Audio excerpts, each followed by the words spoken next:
les deux ont fait preuve de grande amitié, puisque les deux pays sont très proches, mais qu'il y avait un désaccord entre les deux. Il était perceptible, le Premier ministre Netanyahou l'a même exprimé clairement, et le président Macron, à sa façon, a tout dit. D'une façon très diplomatique, il a commencé par dire qu'il condamnait tout acte d'agression contre Israël, que Israël était un grand ami de la France, mais il a aussi clairement dit qu'un, il se dissociait des déclarations de Donald Trump, deux, qu'il demandait à tout le monde de revenir à la sérénité, à la tranquillité, trois, que la seule solution pour la France est la solution des deux États et que la capitale, Jérusalem serait la capitale des deux États israéliens et palestiniens. Il a aussi demandé à Netanyahou de faire des gestes envers les Palestiniens, en particulier d'arrêter la colonisation à outrance que le gouvernement Netanyahou a entrepris depuis quelques années. Et il a dit quelque chose de très important aussi. Il a dit que les déclarations de M. Trump mettaient en danger les Israéliens eux-mêmes. Donc je pense que le président Macron a tout dit. Maintenant, est-ce qu'il va se donner les moyens de ces déclarations, c'est-à-dire faire venir tous les pays de l'Union européenne à avoir une position cohérente, unie, et surtout faire venir les Allemands pour avoir une initiative franco-allemande, je l'espère. Effectivement, hein, quand il dit sur cette question de la colonisation qu'il appelle Netanyahou à faire un geste, tout cela, est-ce que c'est suffisant pour véritablement relancer un processus de paix? Dans chaque crise, il y a aussi une opportunité. On a compris ces derniers jours que toucher aux religieux, à l'irrationnel, au passionnel, comme l'a fait d'une façon tout à fait pas habile du tout, même grossière, agressif, le président Trump, n'était pas la bonne approche. Que l'approche, celle du président Macron, était une approche pédagogique, constructive. C'est-à-dire qu'il faut aujourd'hui faire baisser les flammes. Je peux comprendre que Jérusalem suscite des sentiments, mais avec tout le respect que j'ai pour mes amis libanais, pakistanais ou tunisiens, je ne pense pas que leur priorité aujourd'hui, quand ils se réveillent le matin, c'est de dire « Ah, qu'est-ce qui se passe avec Jérusalem ?»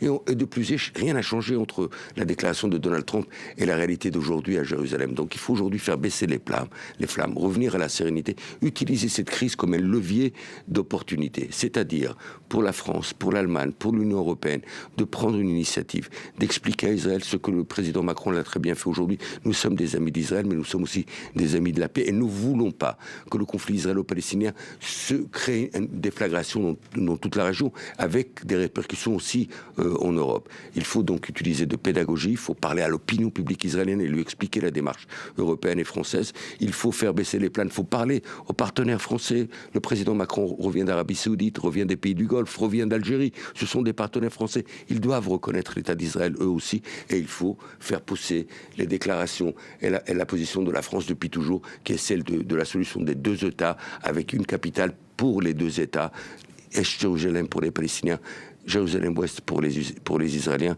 C'est la bonne démarche à avoir. J'espère que la France et l'Europe se donneront les moyens, alors que maintenant que les Américains sont disqualifiés, la France et l'Europe se donneront les moyens de convaincre leurs partenaires dans la région d'y aller.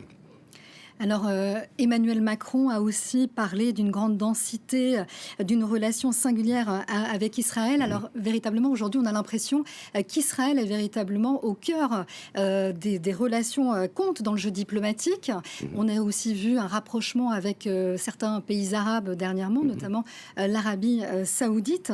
Alors, est-ce que dans ces conditions, est-ce que ça ne va pas être plus compliqué de relancer un processus de paix où Israël est en position de force, finalement ? Non, je pense qu'Israël aujourd'hui, c'est à cause de Donald Trump qui a voulu d'un côté renforcer Israël, il est totalement affaibli.